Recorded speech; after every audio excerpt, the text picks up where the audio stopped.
इस वीडियो का असली मजा तभी आएगा जब तुम पिछले पार्ट को देख लोगे, तो इसलिए कृपया पिछला पार्ट जरूर देखें और जिन्होंने देख लिया है इस पार्ट का मजा लें।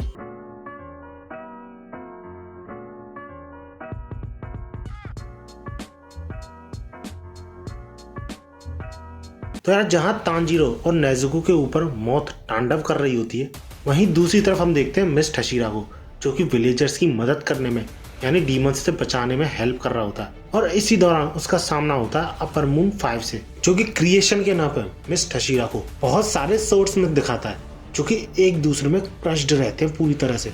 और खौफनाक बात तो ये है कि ये सब जिंदा रहते हैं, यानी तलवार थोड़ा बहुत इधर उधर हिलाने पे इनको दर्द हो रहा होता है। और ये सब देख के उस मिस टशीरा यानी टोकिटो को काफी ज्यादा गुस्सा आ रहा होता है और वो ये सब रोकने की बोलते हुए उस डीमन पे हमला कर देता है। लेकिन सरप्राइजिंग चीज ये होती है कि वो डीमन एक हशीरा के वार को डॉज कर लेता है, क्योंकि वो अपने बनाए हुए पॉट्स में एक तरीके से टेलीपोर्ट कर सकता था, जिस वजह से टोकिटो अपना अगला वार सीधे पॉट पर ही करता है। लेकिन अजीब बात ये होती है कि ऐसे कई सारे पॉट्स होते हैं वहां पे, और ये पॉट्स कहाँ से आ रहे हैं किसी को नहीं पता।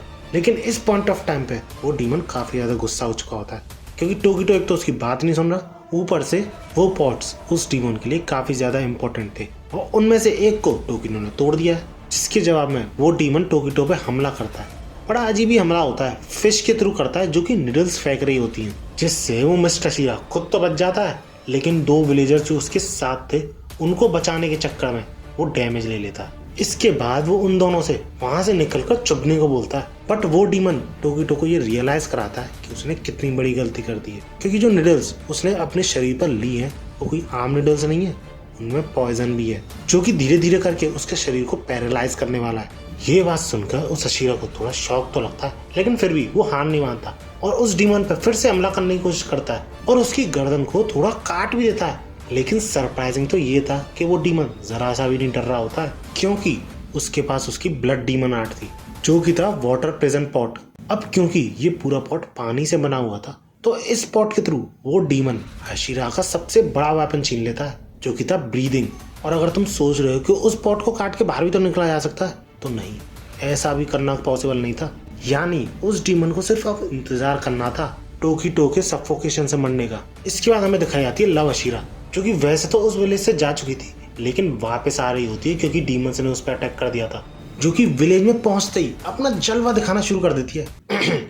वो वाला जलवा नहीं, मेरे कहने का मतलब था कि डीमंस को स्ले करना शुरू कर देती है और उस विलेज का जो चीफ था उससे भी बार बार मरने से बचा लेती है एक डीमन के हाथों। इसके बाद हमें दिखाया जाते हैं तांजी और नेजुको, जो कि काफी ज्यादा स्ट्रगल कर रहे होते हैं उन तीनों डीमन से, जो कि एक ही अपर मून यानी अपर मून 4 का पार्ट थे, उनसे बचने में। और क्योंकि तांजी और नेजुको उनके हाथ नहीं आ रहे थे, तो वो पूरी बिल्डिंग को ही गिरा देते हैं सिर्फ एक हमले में, जिस प्रोसेस में तांजीरो तो बच जाता है, लेकिन नेजुको अटक जाती है। जिसके बाद नेजुको पता नहीं क्या सोच रही होती है, तांजीरो ही तलवार को हाथ में पकड़ के अपना खून लगाने लग जाती है उस पर, जिस पर तांजीरो मना तो करता है कि ऐसा मत करो, तुम अपनी उंगलियां काट लोगी, लेकिन नेजुको ऐसा करके तांजीरो की तलवार पे अपनी ब्लड डीमन आर्ट अप्लाई कर रही होती है, जिससे उस तलवार का नेचर कम्प्लीटली बदल जाता है, ब्लैक कलर से सीधे रेड कलर में कन्वर्ट हो जाती है। और तांजीरो के माइंड में फिर से कुछ इनहेरिटेड मेमोरीज आती हैं, जिसके थ्रू से ये पता चलता है कि कुछ ऐसा ही ब्लेड उस पर्सन का भी था, जिसके की पास उसके जैसी इयररिंग्स थी। हाँ, उसने भले ही ये ब्लेड नेजुको की मदद से अचीव किया है, बट बंदे को होप मिल जाती है कि इससे कुछ हो सकता है। लेकिन इससे अपोजिट उन तीनों डीमंस में से एक डीमन तांजीरो पे हमला कर देता है, ये कहते हुए कि तुम्हारे काटने से कुछ भी नहीं होगा, इवन थोड़ा सा भी दर्द नहीं होता है। बट उनमें से एक डीमन के माइंड में मुजान की मेमोरीज फ्लैश हो रही होती हैं, जिसके अकॉर्डिंग ऐसा ब्लेड एक ऐसे आदमी के हाथ में था जिसने की ऑलमोस्ट मुजान की गर्दन अलग कर दी थी और लगभग खत्म कर दिया था मुजान को। और उस डीमन को तांजीरो में उस बंदे की छवि दिख रही होती है। सही में जो एनीमे आने वाला है उसमें देखने में मजा ही आ जाएगा। इसके बाद भाई साहब तांजीरो सिर्फ एक हमले में उन तीनों डीमन को लगभग खत्म कर देता है, उनके सिर के कई सारे हिस्से करके। इसके बाद तांजीरो को गेन्या दिखाई देता है, जो कि बिल्कुल अनहार्म्ड था और उसके हाथ में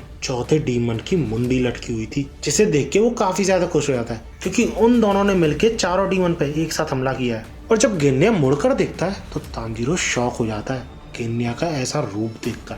और इसी बीच वो तीनों डीमन शॉक में होते हैं कि आखिर वो रीजनरेट क्यों नहीं हो रहे हैं और इतना दर्द क्यों हो रहा है ना। बट उन सारे डीमन में से जो लीडर जैसा बिहेव कर रहा था वो बताता है कि चिल्लाना बंद करो, हम रीजनरेट तो हो रहे हैं लेकिन काफी स्लो। अब ये सब देख के तांजीरो यही सोच रहा होता है कि इन चारों की अगर गर्दन भी अलग कर दी जाए तो भी नहीं मरेंगे, जैसे उसने साउंड हशीरा के साथ मिलकर अपर मून 6 को मारा था। इसका मतलब ये है कि उन चारों में से किसी की गर्दन उनकी कमजोरी है ही नहीं। जिसके बाद तांजीरो का एक चीज पर ध्यान जाता है जो कि उसे काफी देर से परेशान कर रही है। एक काफी छोटी सी सेंट है जो कि उसके पास बार बार आ रही है, लेकिन वो उन चारों में से किसी डीमन की नहीं है। इसका मतलब ये है कि उन चारों के अलावा एक और डीमन वहां पे प्रेजेंट है। और इससे पहले कि तांजीरो कुछ और सोचता, गेन्या वहां पे आके उससे डीमन जैसा बिहेव करने लग जाता है कि ज्यादा बनो मत, मैं हूं जो कि अपर रैंक डीमन को मारूंगा। तुमने अपर मून 6 को मारा ही नहीं था इसलिए तुम हशीरा नहीं बने, लेकिन इस बार मैं इस डीमन को मार के हशीरा बनूंगा।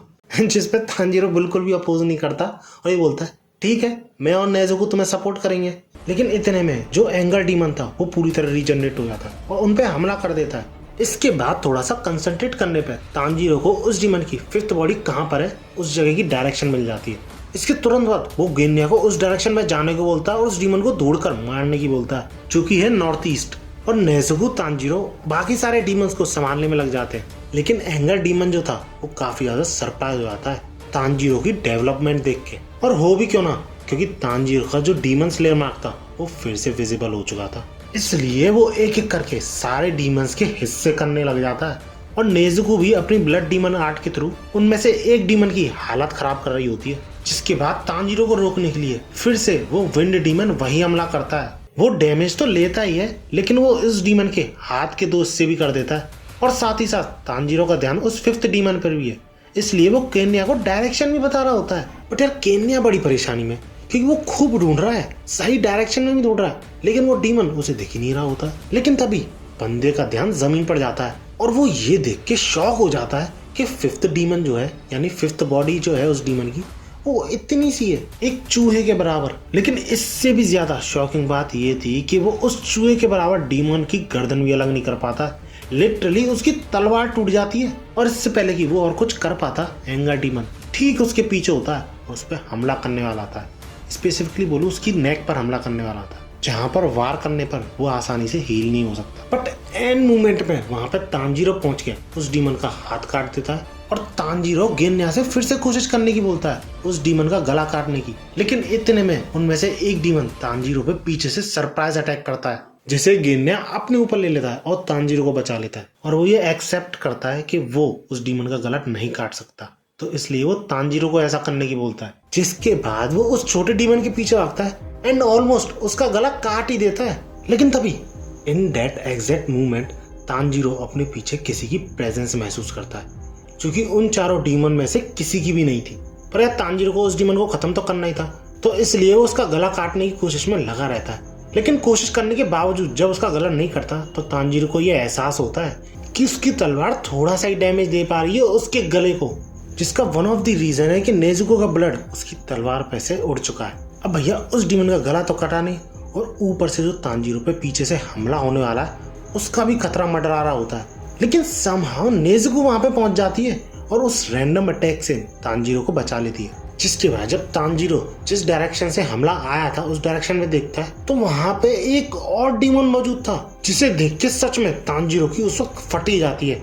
लेकिन वो ये रियलाइज करता है कि बाकी सारे डीमंस नहीं दिख रहे, उनकी स्मेल भी नहीं आ रही होती है उसे। और ऐसा ही सिमिलर कुछ गेन्यू सोच रहा होता है कि ये हो क्या रहा है। तभी उसे रियलाइज होता है कि कुछ टाइम पहले एंगर डीमन कुछ करने की कोशिश कर रहा था, जिसके बाद उसे कंफर्म हो जाता है कि उस एंगर डीमन ने बाकी डीमंस को एब्जॉर्ब कर लिया है। और वो इस ट्रांसफॉर्मेशन के बाद सबसे पहली चीज जो करता है वो है अपनी कमजोरी को प्रोटेक्ट करना, यानी वो जो छोटा डीमन था उसको प्रोटेक्ट करना। और वो डीमन इतना ज्यादा स्ट्रांग था कि जब वो तांजीरो और गेन्यू की तरफ देखता यूं समझ लो उन दोनों के पसीने छूट जाते हैं और वो उस डीमन की प्रेजेंस को अपनी बोन्स तक में फील कर सकते थे। लेकिन जब वो खुद विलेन होते हुए तांजीरो और गेन्यू को विलेन बोलता है तब तांजीरो का सबसे ज्यादा दिमाग खराब होता है और वो उससे ये पूछता है हम विलेन, हम कैसे हुए विलेन? जिसपे वो डीमन ये बोलता है कि तुमने एक कमजोर पे हमला किया इसलिए। जिसपे तांजीरो का दिमाग खराब हो जाता है और वो डेविल से ये बोलता है गिव मी अ ब्रेक, तुमने इतना स्ट्रांग बनने के लिए 100 नहीं 200 से भी ज्यादा लोगों को खाया होगा और यहाँ पे तुम विक्टिम कार्ड खेल रहे हो। और इसी गुस्से में तांजीरो के बिना रियलाइज किए उस पर डीमन स्लेयर मार्क फिर से अपीयर हो जाता है। इस सब के बीच हमें दिखाया था मिस्ट हशीरा यानी टोकिटो, जो कि अभी भी स्ट्रगल कर रहा होता है उस वाटर पॉट से निकलने में। इवन ब्रीदिंग फॉर्म वाले अटैक के थ्रू भी नहीं निकल पाता है वो, इसलिए वो मान चुका होता है कि उसका खेल यहीं पर खत्म। लेकिन तभी उसे अचानक से अपने सामने तांजीरो दिखने लगता है और वो ये बोलता है, तुम ऐसा क्यों सोचते हो कि तुम यहीं पर मरोगे? फ्यूचर किसी ने भी नहीं देखा। लेकिन टोकिटो के लिए सरप्राइजिंग बात ये होती है कि ऐसा कुछ कभी भी तांजीरो ने कहा ही नहीं उससे।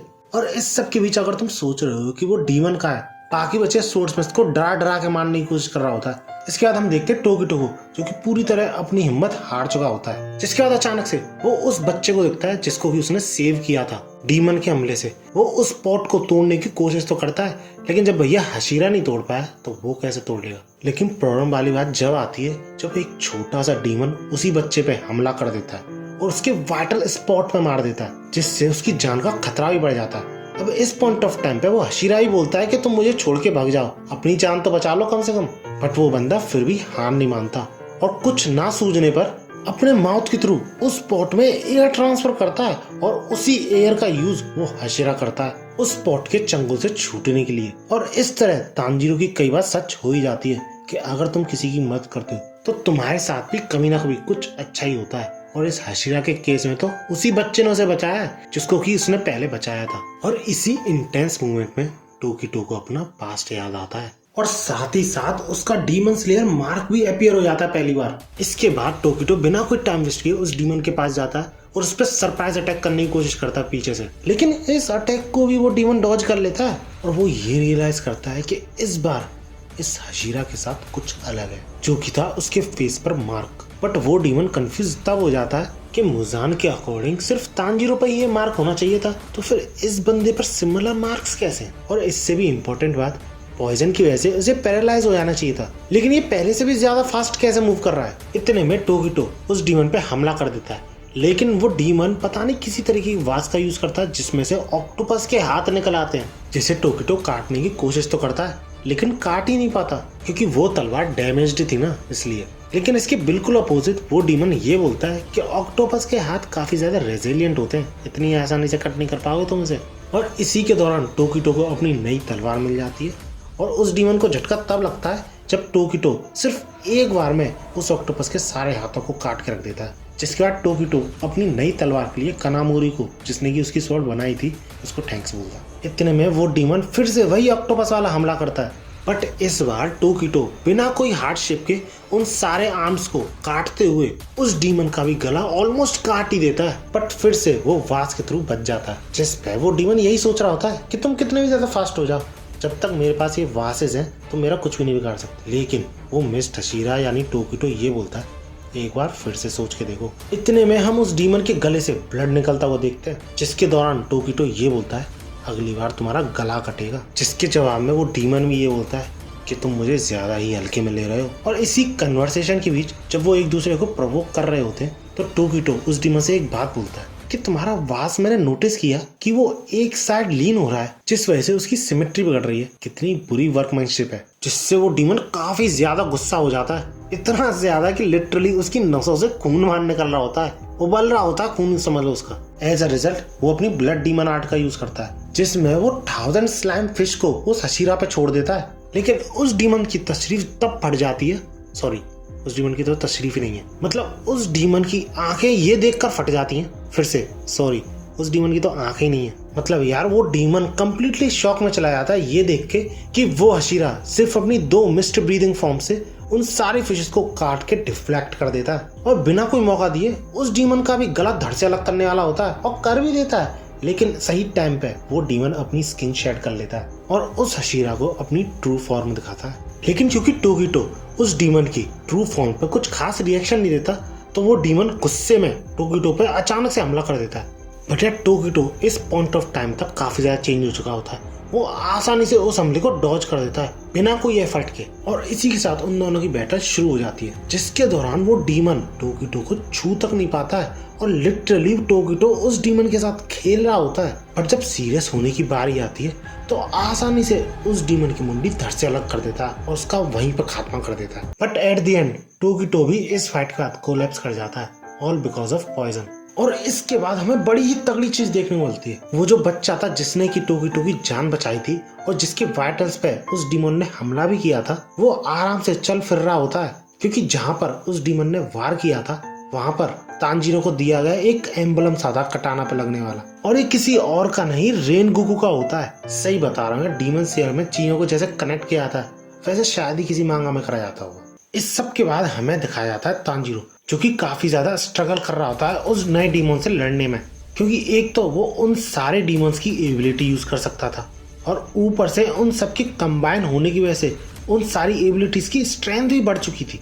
और उन्हीं में से एक अटैक में तांजीरो का पैर भी घायल हो जाता है, जिसकी वजह से उसकी मोबिलिटी पे भी कॉम्प्रोमाइज हो रहा होता है। बंदे को समझ में नहीं आ रहा होता है कि करा क्या जाए, क्योंकि वो तीनों एक ऐसी स्टेट में होते हैं जहाँ से निकलना इम्पॉसिबल सा दिख रहा होता है। पर तभी उन सारे ड्रैगन हेड्स में से एक हेड अचानक से स्लाइस अप हो जाता है और ये कारनामा होता है मित्सुरी का, जो कि तांजीरो को सेफली बचा लेती है। और जब वो उस डीमन को फेस करने जा रही होती है तो तांजीरो उसे वार्न करता है कि ये अपर मून 4 है, लेकिन मित्सुरी उसे कम्प्लीटली इग्नोर कर देती है और उस डीमन से गेन्या और नेजुको को छोड़ने की बोलती है, जिसके रिप्लाई में वो मित्सुरी को ट्रैम्प बोल देता है, यानी जो लोग आवारागर्दी करते हैं, जिस पर मित्सुरी को काफी ज्यादा गुस्सा तो आती है। लेकिन इससे पहले कि वो कुछ और करती, वो डीमन उस पर हमला कर देता है। लेकिन सरप्राइजिंग ये होता है कि मित्सुरी उसके साउंड वाले हमले को भी काट सकती थी, जिसे देखकर तांजीरो कम्प्लीटली शॉक में चला जाता है और इवन वो डीमन भी सरप्राइज हो जाता है। और इसी के साथ उन दोनों की बैटल शुरू हो जाती है, जिसके दौरान वो उस अपर मून 4 को काफी ज्यादा सरप्राइज करती है, क्योंकि वो काफी देर से लड़ रही होती है और उसकी स्पीड भी काफी ज्यादा होती है। उस स्पीड पे इतनी देर तक लड़ना नॉर्मल पर्सन के लिए इम्पॉसिबल सा ही था। और इसी सब के बीच जब मित्सुरी को मौका मिलता है तो वो उस डीमन का गला काटने की भी कोशिश करती है, बट तांजीरो अब जाके मित्सुरी को बताता है कि उसके गला काटने से कुछ होगा ही नहीं, क्योंकि वो उसकी मेन बॉडी है ही नहीं। यानी वो उस डीमन का ट्रैप ही था कि उसने अपने पास आने दिया मित्सुरी को, और वो एक बहुत ही तगड़ा अटैक करता है उस पर। बट यार वो डीमन भी ये देख कर चौंक जाता है कि अभी तक ये बंदी मरी कैसे नहीं है। और ये सब देख के उस डीमन को थोड़ा इंटरेस्ट भी आता है कि अगर मैं ऐसे फ्लैश को खा लूं तो मेरी स्ट्रेंथ और भी ज्यादा बढ़ जाएगी, जिस वजह से वो मित्सुरी पर एक और किलिंग अटैक करता है। और इस बार तो उसका खेल खत्म ही होने वाला होता है, लेकिन तांजीरो, गेन्यू और नेजुको मिलकर उसे बचा लेते हैं, जिसे देख के मित्सुरी काफी ज्यादा इमोशनल हो जाती है, क्योंकि डीमन स्लेयर और वहाँ के लोग काफी ज्यादा इम्पोर्टेंट प्लेस थी उसके लिए। और जो भी उसके कॉमरेड्स को मारने की कोशिश करेगा, फिर चाहे वो अपर मून ही क्यों ना हो, वो उसे नहीं छोड़ेगी। और ये सब कहने की बात नहीं थी, वो डीमन भी ये महसूस कर सकता था कि मित्सुरी की स्पीड और भी ज्यादा बढ़ती आ रही है हर अटैक के साथ। पर तभी उसका ध्यान डीमन स्लेयर मार्क पर जाता है, जो कि रीजन था उसकी एबिलिटीज का लेवल अप होने का। अब क्योंकि मित्सुरी की वजह से वो तांजीरो, नेजुको और गेन्या पे हमला नहीं कर सकता था, तो वो तीनों मेन बॉडी के पीछे लगे होते हैं, मतलब जहाँ पर उस चीज को प्रोटेक्ट करा जा रहा था। अब उस प्रोटेक्शन को गेन्यू अपनी डीमन ईटिंग एबिलिटी, नेजुको अपनी ब्लड डीमन आर्ट, तांजीरो अपनी सन ब्रीदिंग के थ्रू तोड़ तो देते हैं, लेकिन उसमें वो डीमन था ही नहीं। लेकिन थोड़ा कंसंट्रेट करके ढूंढने पर तांजीरो को वो मिल जाता है। अब वो तीनों कोशिश तो करते हैं उसे पकड़ने की, लेकिन वो इतना छोटा और इतना ज्यादा फास्ट था कि कई बार कोशिश करने पर भी नहीं पकड़ पाते। और तांजीरो के लिए पकड़ना तो और भी ज्यादा प्रॉब्लमेटिक था, क्योंकि उसका एक पैर हर्ट हो चुका था ना। लेकिन क्योंकि थंडर ब्रीदिंग में सबसे ज्यादा फोकस पैरों पर किया जाता है और उसने जेनेत्सु से काफी बार बातें भी सुनी है कि थंडर ब्रीदिंग कैसे काम करती है, तो वो कंसंट्रेट करके थंडर क्लैप के थ्रू काफी तेज मूव कर पाता है और तुरंत उस डीमन के पास पहुंचकर हमला कर देता है बिना उस डीमन के कुछ रिएक्ट किए। और यूं समझ लो आधी गर्दन कट चुकी होती है, लेकिन तभी वो डीमन बड़ा हो जाता है और तांजीरो पे वापस से हमला कर देता है। इतने में सही टाइम पे गेन्यू वहां पे पहुंच जाता है और लिटरली तांजीरो की खोपड़ी को क्रश होने से बचा लेता है। इसी के तुरंत बाद जब वो डीमन अपने मुंह से हमला करने वाला होता है, तो इसी के तुरंत बाद नेजुको वहां पे पहुंच जाती है उन दोनों को बचाने और उस ब्लड डीमन आर्ट के थ्रू उस डीमन को कमजोर कर देती है। अब इस पॉइंट ऑफ टाइम पे सारे लोग स्ट्रगल कर रहे होते हैं। इवन उस डीमन की भी बात करिए तो उसके हाथ भी दोनों उखड़ चुके होते हैं, उसकी गर्दन पे अभी भी तांजीरो की तलवार अटकी होती है और वो रीजनरेट भी नहीं कर सकता था, क्योंकि जो दूसरा डीमन है वो काफी ज्यादा पावर यूज कर रहा था, जिस वजह से वो ह्यूमंस को ढूंढ रहा था अपनी स्ट्रेंथ रिप्लेनिश करने के लिए। और उसे मिल भी जाते हैं जिनकी की तरफ वो बिना कुछ सोचे समझे भाग रहा होता है और तांजीरो ये सब देख के समझ जाता है कि वो किस चक्कर में है। पर तभी तांजीरो के सामने आके एक तलवार गिरती है अचानक से, जिसको कि टोकीटो ने फेंका होता है। और इसी के साथ तांजीरो थंडर क्लैप के थ्रू सन ब्रीदिंग का यूज करके उस डीमन की गर्दन धड़ से अलग कर देता है। लेकिन क्योंकि सनराइज होने वाला था तो तांजीरो नेजुको से कहीं पर शेड लेने की बोलता है, पर तभी तांजीरो नेजुको की हेल्प से ये रियलाइज करता है कि वो डीमन अभी मरा नहीं था, उसका सिर भले ही अलग हो गया हो लेकिन अभी भी वो ह्यूमंस के पीछे भाग रहा था। जिसके बाद तांजीरो को ये रियलाइज होता है कि वो डीमन भी मीन डीमन नहीं है, बट सनराइज होने वाला था और तांजीरो को नेजुको को भी तो बचाना था। बंदा सही में धर्म संकट में फंस जाता है कि करना क्या चाहिए उसे, बट नेजुको उसे तगड़ी किक मार के उसे उसका आंसर दे देती है। जिसके बाद तांजीरो उस डीमन की तरफ बढ़ना शुरू कर देता है और इसी पॉइंट ऑफ टाइम पे तांजीरो एक और एबिलिटी अनलॉक करता है जो कि है सी थ्रू वर्ल्ड की, जिसकी हेल्प से वो क्लियरली देख सकता था कि उस बॉडी में वो डीमन कहाँ पर छुपा है। एंड दैट्स व्हाई वो उस डीमन को उस बॉडी से बिना बाहर निकाले उस बॉडी और उस डीमन की गर्दन को दोनों को काट के रख देता है। बट बंदा जरा भी खुश नहीं होता है क्योंकि उसने नेजुको को खो दिया था। लेकिन यार चमत्कार हो जाता है, नेजुको सन की वजह से मरती ही नहीं है, एक डीमन होते हुए भी, जो देख के तांजीरो काफी ज्यादा इमोशनल हो जाता है। और इसी के साथ साथ नेजुको इतने सालों बाद कुछ बोलती है जो कि है गुड मॉर्निंग। दैट्स इट यार, आज की वीडियो यहीं तक है और इसी के साथ स्वर्ड्समिथ विलेज आर्क के दोनों पार्ट भी खत्म होते हैं। आई होप तुम्हें वीडियो अच्छी लगी हुई, अगर हाँ तो वीडियो को लाइक जरूर करना और ऐसी ही वीडियोस अगर तुम आगे भी चाहते हो तो इस चैनल को सब्सक्राइब जरूर कर लेना। और अगर इन्फिनिटी कासल आर्क पे भी वीडियो चाहते हो तो इस वीडियो पे कम से कम 1000 लाइक्स करा दो, क्योंकि वो आर्क लगभग 1 से 1.5 घंटे का है और उसी आर्क में मुजान सामा का खात्मा होता है और डीमन स्लेयर का एंड भी होता है। So do like if you want that video और भागो।